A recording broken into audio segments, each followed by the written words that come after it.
For business professionals struggling with inconsistent referrals, we've got to talk about why asking for referrals doesn't actually work and figure out a system that will turn your customers into advocates, raving fans. We're going to talk about why your referral strategy is failing and what you can do to fix it. So if you're like most business professionals, you've experienced the frustration of inconsistent referrals. You've created referral programs, you've practiced the ask, and you've sent countless follow-up emails.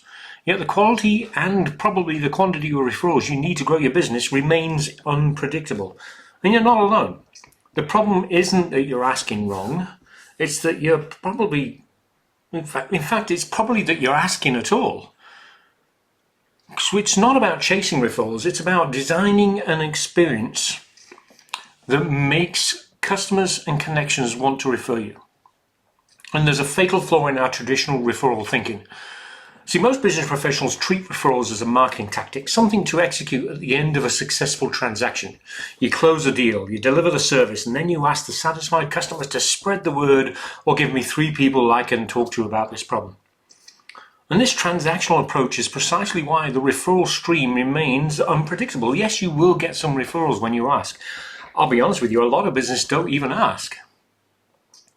But the real fundamental issue lies in how we've been trained to think about referrals, or how we've been trained to think about client referrals. So you've been told that referrals are something you generate through clever requests, incentive programs, or perfectly timed emails. And this perspective positions referrals as an action item on your post-sale checklist, another box to tick before moving on to the next prospect. But this view misses the entire point of what makes someone willing to stake their reputation on recommending you.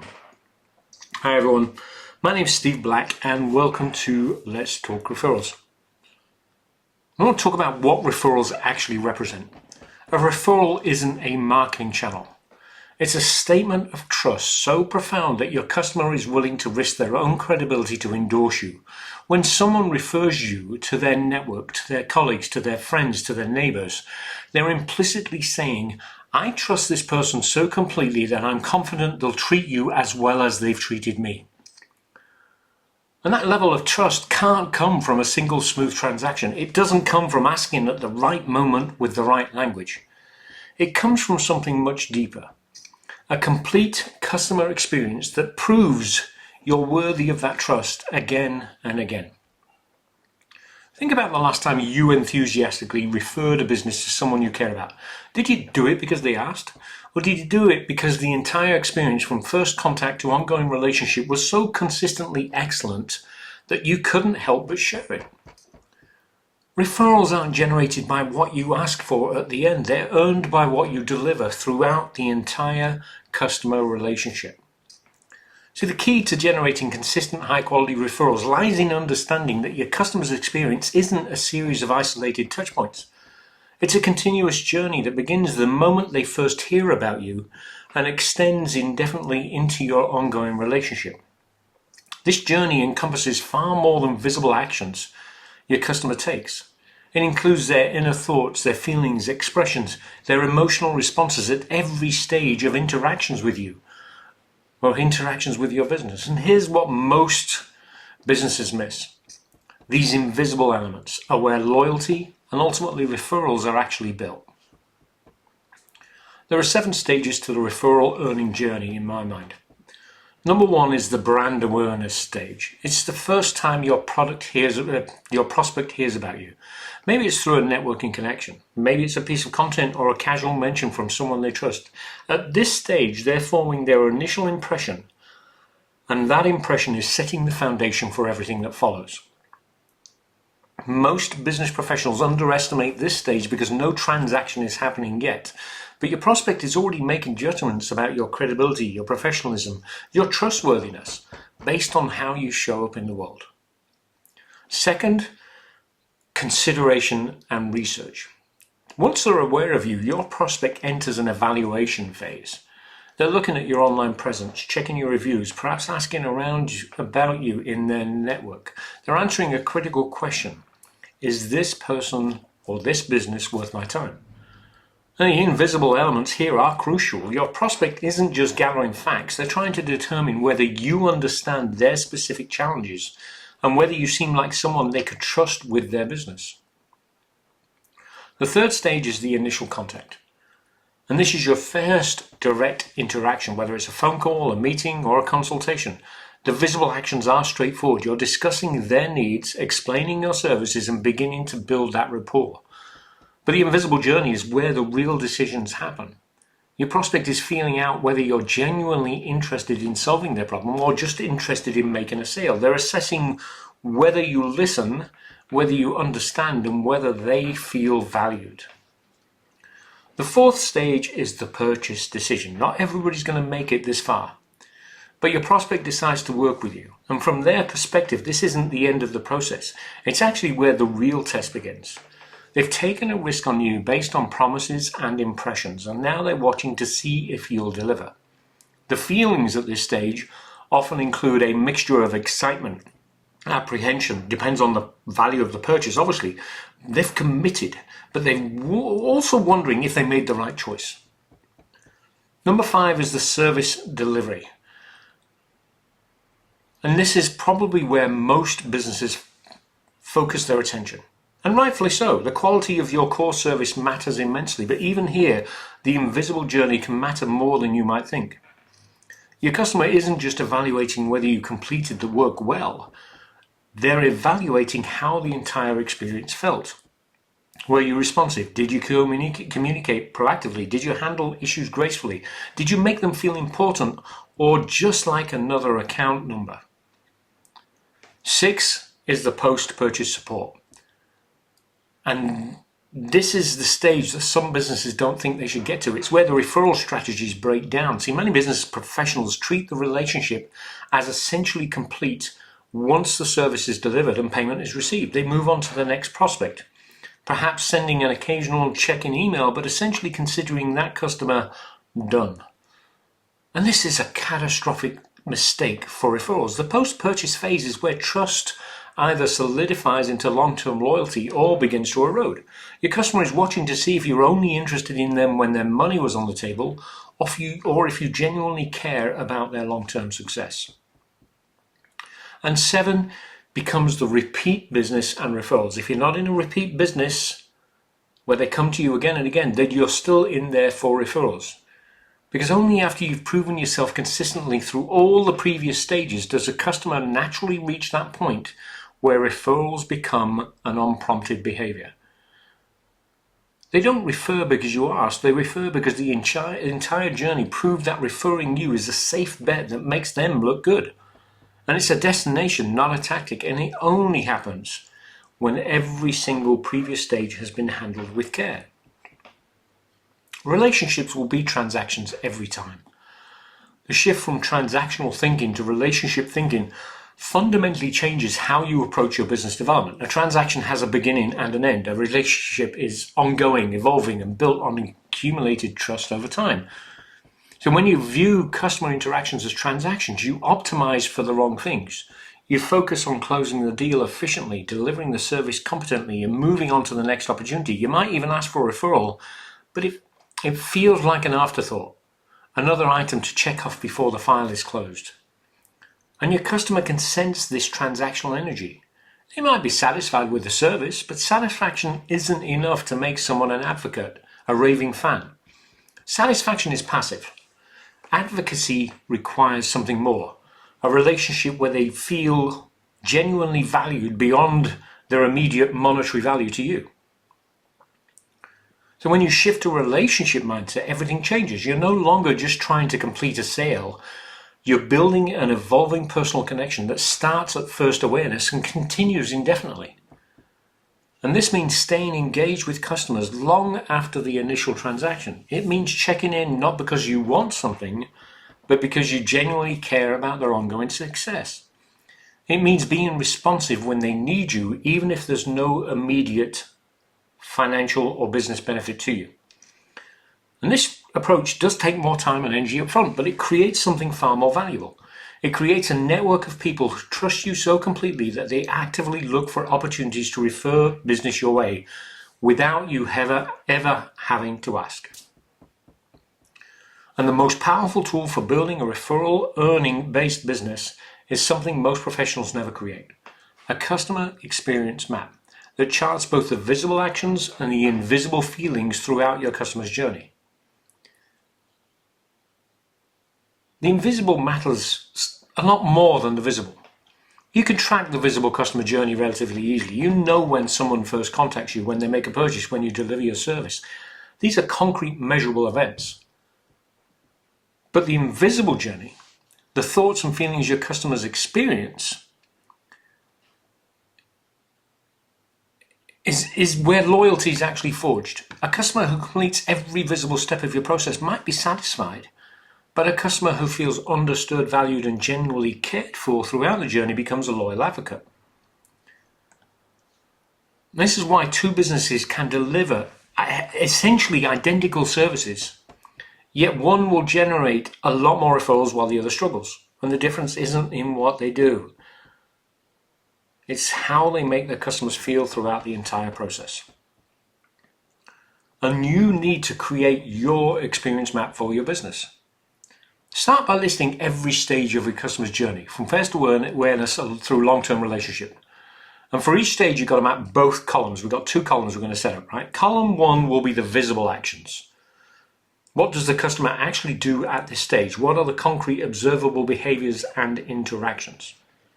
And there's multiple ways into column 1.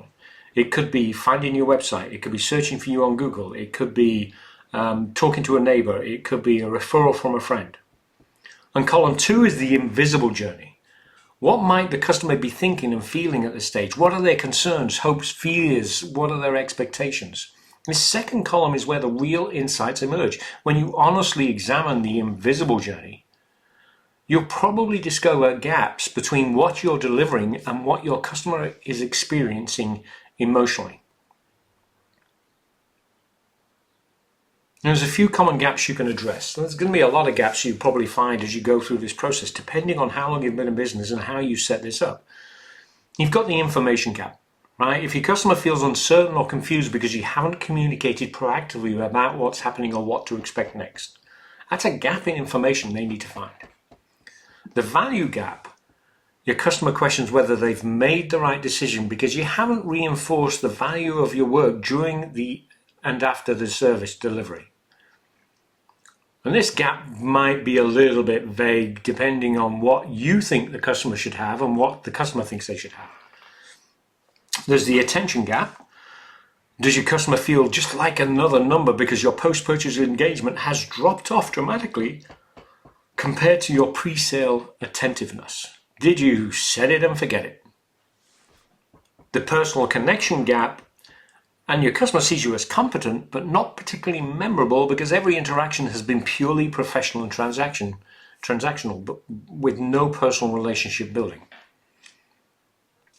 And if you have salespeople out on the road and you have a customer service tech and you have receptionists, you've got to think about these gaps with everybody in your organization. And identifying these gaps is the first step. Closing them systematically is how you build an experience that will help you naturally generate referrals. There are 3 pillars of referral earning experiences. And once you understand the complete customer journey and have mapped both the visible and invisible elements, you can build your business around 3 fundamental pillars that turn satisfied customers into active advocates. The first pillar is consistent excellence across all the touch points. Referrals don't come from one great moment. They come from consistent excellence across every interaction, no matter how small. Your customer is constantly evaluating you, often subconsciously, at every touch point. The speed of your email responses, the professionalism of your communications, how you handle unexpected issues, whether you do what you say you'll do when you say you do it. Each of these moments is a small test of your reliability and professionalism. You pass enough of these tests consistently and trust accumulates. Fail a few and trust erodes, even if your core service delivery is excellent. And the key word here is consistent. One outstanding interaction followed by 3 mediocre ones does not build advocacy. Your customer needs to know that the excellence they experienced once is the standard they can count on every time. The second pillar is your genuine investment in their long-term success. I know it sounds a bit reverse, right? But the most powerful referral generator isn't perfect service delivery. It's demonstrating that you genuinely care about your customers' long-term success, not just their immediate business with you. This means staying engaged after the transaction. It means sharing relevant information or connection when you come across something that might help them, even if there's no business benefit to you. Because there actually is, if you look at the long-term relationship building part of getting referrals. But it means checking in periodically, not to ask for something, but to see how they're doing and whether there's anything you can help with. And this behavior signals something profound. You value the relationship itself, not just the transactional value. And customers can sense this difference immediately. It's what transforms them from satisfied buyers into enthusiastic advocates. And third, the third pillar, proactive communication and emotional intelligence. Most business professionals underestimate the power of proactive communication. They wait for customers to reach out with questions or concerns, responding reactively rather than staying ahead of the customer's emotional journey. If you want to create a business that generates referrals, you need to do the opposite. You anticipate what the customer might be thinking or feeling at each stage and communicate proactively to address those invisible concerns before they become problems. Before the service starts, clarify exactly what the customer should expect and when. During delivery, provide progress updates even when everything is on track. After completion, check in to ensure satisfaction and continued value. Throughout the ongoing relationship, you need to reach out periodically to maintain connection. And this proactive approach accomplishes two things. First, it eliminates the anxiety and uncertainty that can determine or undermine an otherwise excellent experience. I'm going to read that one again, so I boo-booed that one, right? This proactive approach accomplishes two things. First, it eliminates the anxiety and uncertainty that can undermine an otherwise excellent experience. And second, it demonstrates that you're thinking about the customer even when they're not actively thinking about you. So, building your referral earning system. Understanding all of these principles is one thing. Implementing them systematically is what actually generates the consistent referrals. And here's how to build a practical system that turns these concepts into daily practices. The first step is to audit your current customer journey. You've got to honestly assess your current customer experience across all 7 stages. And for each stage, ask yourself, what are the visible touch points and actions? What might customers be thinking or feeling at this stage? Where are the potential gaps between what we're delivering and what customers are experiencing emotionally? And what can we improve to make this stage more trust building? You've got to be brutally honest in this audit. The goal isn't to feel good about what you're actually doing. It's to identify specific opportunities to strengthen the experience. Step 2, define standards for every touch point, especially if you have employees, staff, salespeople, installers. And for yourself, you need to define these standards. Because once you've mapped the journey, you can define clear standards for how you'll handle every significant touch point. And these aren't vague goals like be more responsive. They're actually specific commitments like respond to all customer emails within 4 business hours or send a progress update every Friday during active projects. It depends on what you're selling, what you're doing. But you need to write these down, share them with any team members involved in customer interactions. Most importantly, hold yourself accountable to them consistently. Step 3, create post-purchase engagement protocols. And this is probably where the biggest opportunity is for improvement. Develop a clear protocol for staying engaged with customers after the initial transaction is complete. It could include a check-in call or email at 30, 60 or 90 days post-purchase to ensure everybody is still satisfied. A quarterly email sharing relevant industry insights or resources, a system for tracking customer anniversaries or milestones and acknowledging them. Regular touch points that add value without asking for anything in return. And the specific tactics actually matter less than the underlying commitment. You're building a long-term relationship, not just completing a one-time transaction. And when I did window treatments, and you think about a customer buying window treatments, it's something that doesn't happen every year. And if you look, the average person back then when I was doing window treatments, they moved every 7 years. You could actually say that the window treatment business is the same. Every 7 years, somebody would buy new window treatments. It was probably longer than that, depending on who it was. But that means there was no reason for me to commit to communicate with them for 7 years. However, if I did, it meant 7 years later, if they were in the average, they would be reaching out to me because I'd kept in touch with them with no expectation of anything. Step 4 is to make referrals easy, but never forced. Here's a paradox. Building a referral earning experience means you rarely need to ask for referrals. But you should still make it easy for enthusiastic customers to refer you when the opportunity naturally arises. Keep your contact information easily accessible. Have a clear value proposition that customers can easily explain to others. When customers do refer someone, acknowledge it graciously and keep them updated on how it turned out. But resist the temptation to formalize it into a referral program with requests and incentives. These tactics can work for transactional businesses, but for relationship-driven businesses, they often backfire by making the relationship feel less genuine because of the system. Step 5, continuously refine based on feedback. Your customer experience should be a living system that improves over time. So you've got to ask for feedback, formal and informal, about how customers are experiencing your service. Pay attention to the small comments and any complaints. They're often indicators of a larger issue in the customer journey. Not everybody complains when they experience something that's bad. And when you identify a gap, you've got to fix it rather than just addressing it with that individual customer. You've got to make sure that that gap is identified and you fix it for every future customer that may have the same issue. And even if you understand all this and you've built your business with this full customer experience outline, there are a few mistakes, very easy, common mistakes that you can make to kind of damage this process. The first is inconsistent follow-through. We all have excellent intentions about staying engaged with past customers, but if your follow-through is sporadic and inconsistent, you're not building the reliable relationship foundation that generates referrals. And the customers notice when you're attentive before the sale but disappear afterwards. They notice when you only reach out when you need something like a referral. And this inconsistency doesn't just fail to generate referrals, it actively damages your reputation and relationship. The second mistake, in my mind, is generic or impersonal communication. Mass emails, generic check-ins, obviously templated communications don't build relationships. They signal that the customer is one of many, not someone you genuinely care about individually.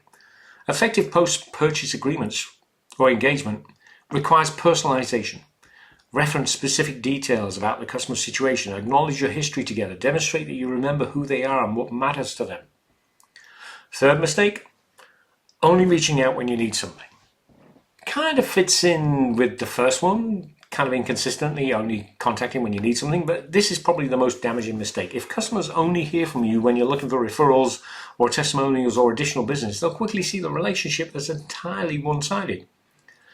True relationship building means reaching out regularly to add value, offer help, or simply maintain a connection with no immediate ask or agenda. When most of your touchpoints add value without asking for anything in return, the occasional request for a referral feels natural rather than opportunistic.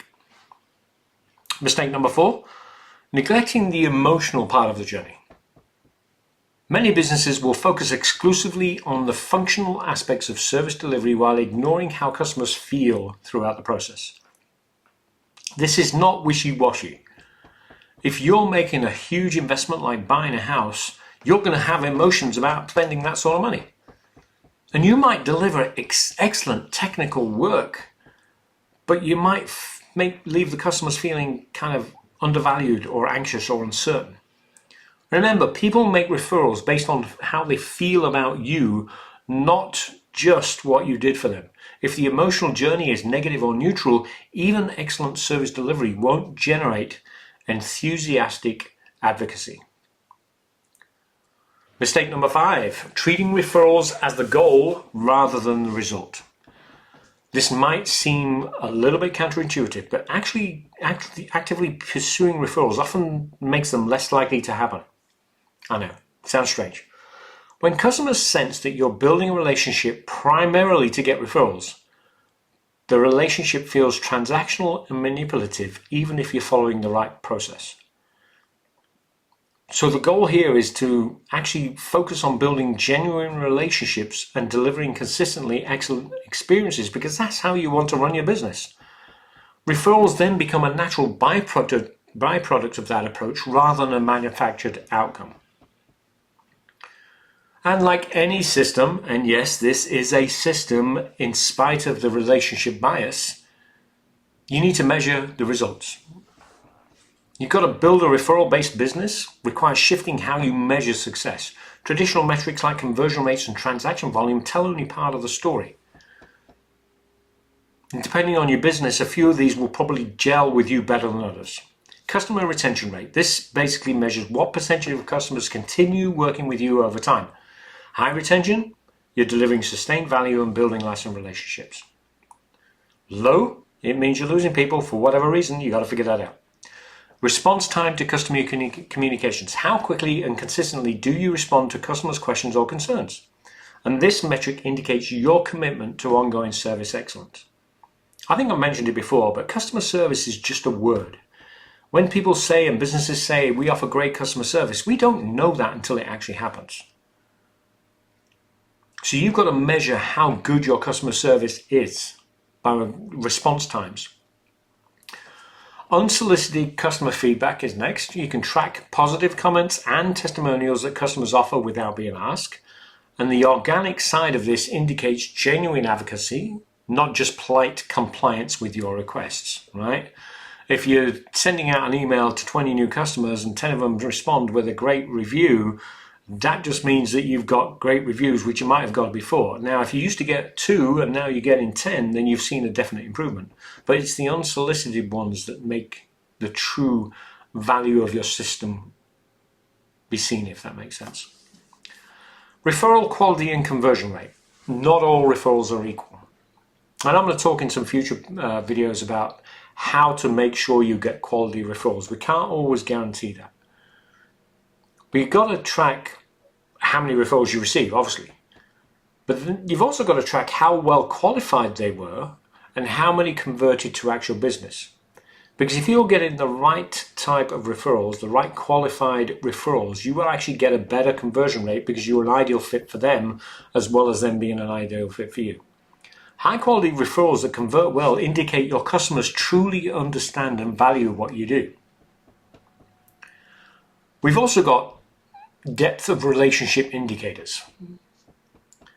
Do customers reach out to you about non-business matters? Do they introduce you to people in their network before those people need your services? Do they engage with your content or communications online?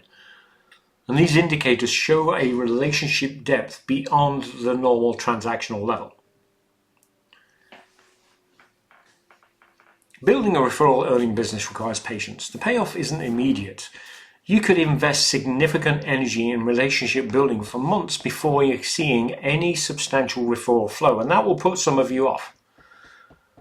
But this longer time horizon is actually an advantage. Most of your competitors are focused on quick wins and short-term results. By investing in long-term relationship building, you're creating a sustainable competitive advantage that compounds over time. In 12 months' time, when they're still chasing their tails, you'll start to see the results of your system flowing through in referrals. The businesses who generate the most consistent, highest quality referrals aren't the ones with the cleverest R strategy or the biggest marketing budget. They're the ones who've been building genuine relationships and delivering exceptional experiences long enough that their reputation precedes them. So your action plan. Understanding these principles intellectually is the first step. Implementing them systematically is what actually transforms your business. And here's a practical plan to begin building your referral earning system. This week, I want you to block out 2 hours to honestly assess your current customer journey. Map out all 7 stages for a typical customer. Identify both the visible actions and invisible emotional journey at each stage. Look for the gaps, the moments where customers might feel uncertain. undervalued, disconnected. These gaps are your biggest opportunities for improvement.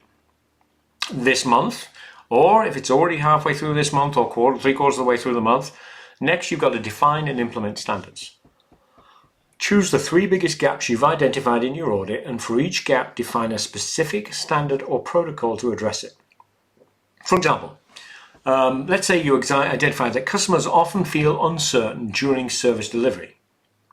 You're just about to provide the service that they pay for. You could actually send a progress update email every Monday during any active project you're working on, including what we completed, what's going to happen next, and when they should expect the next update.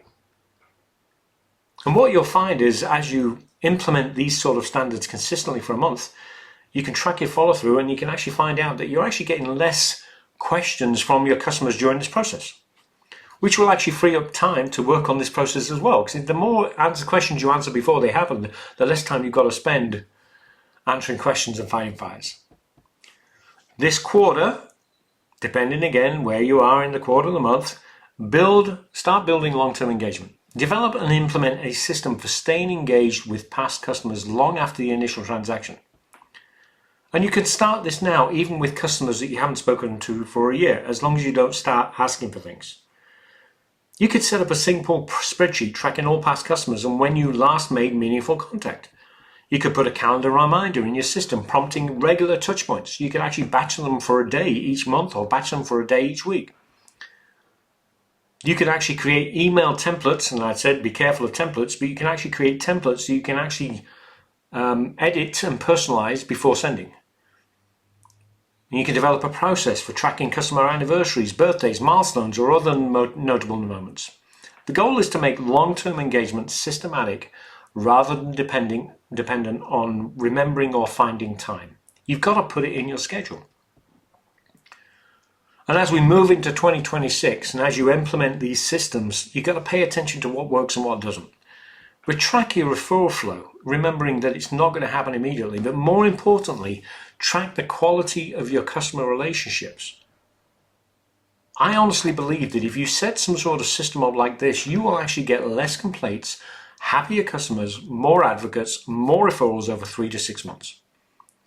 Are past customers engaging with you with more of your communications? Are they reaching out more often? Are the referrals you receive higher quality? Are they better aligned with your ideal customer profile? You can use these indicators to continuously refine your approach, always asking, how can we make this experience even more valuable and meaningful for our customers? See, the compound effect of relationship building.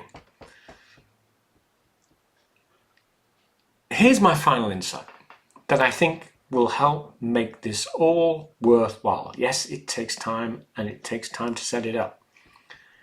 But relationship-based businesses development compounds over time in ways that transactional approaches never do. See, when you build your business on transactions, you're constantly starting from zero with each new prospect.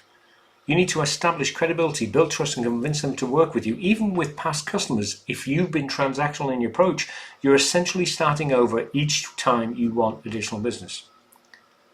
But when you build genuine, sustained relationships, each interaction builds on the accumulated trust from all previous interactions.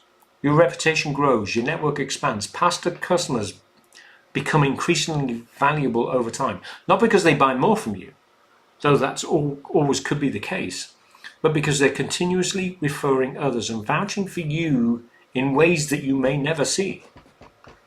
And this creates a snowball effect where your business development becomes progressively easier over time. You reach a point where you're not chasing referrals, they start to come to you naturally and consistently because you've built something rare. A business where the customer experience is so consistently excellent that people can't help but share it. The question isn't whether you can afford to invest in building referral-earning relationships, it's whether you can afford not to. The shift from asking for referrals to earning them through exceptional experience is both simple and profound. Simple because the principles are straightforward. Treat referrals as the destination of a well-designed journey, build genuine relationships beyond transactions, and honor the invisible emotional journey your customers experience. Profound because implementing these principles requires fundamentally rethinking how you approach business development. It requires patience, consistency, and a genuine commitment to your customers' long-term success, not just their immediate business value to you. Most business professionals will read these ideas, nod in agreement, and continue operating as they always have, chasing short-term results and wondering why their referral flow remains unpredictable. But you have the opportunity to do something different. You can start today by honestly assessing your current customer journey, identifying the gaps, and systematically closing them. You can shift from transactional thinking to relationship building. You can invest in creating experiences so consistently excellent that referrals become inevitable rather than elusive. The choice is yours. Are you merely completing transactions, or are you authoring customer stories so compelling that they demand to be shared? Your answer to that question will determine whether you spend your career chasing referrals or whether referrals naturally flow to you because you've earned them through excellence that can't be ignored. This is Steve Black with Let's Talk Referrals. Thanks for listening.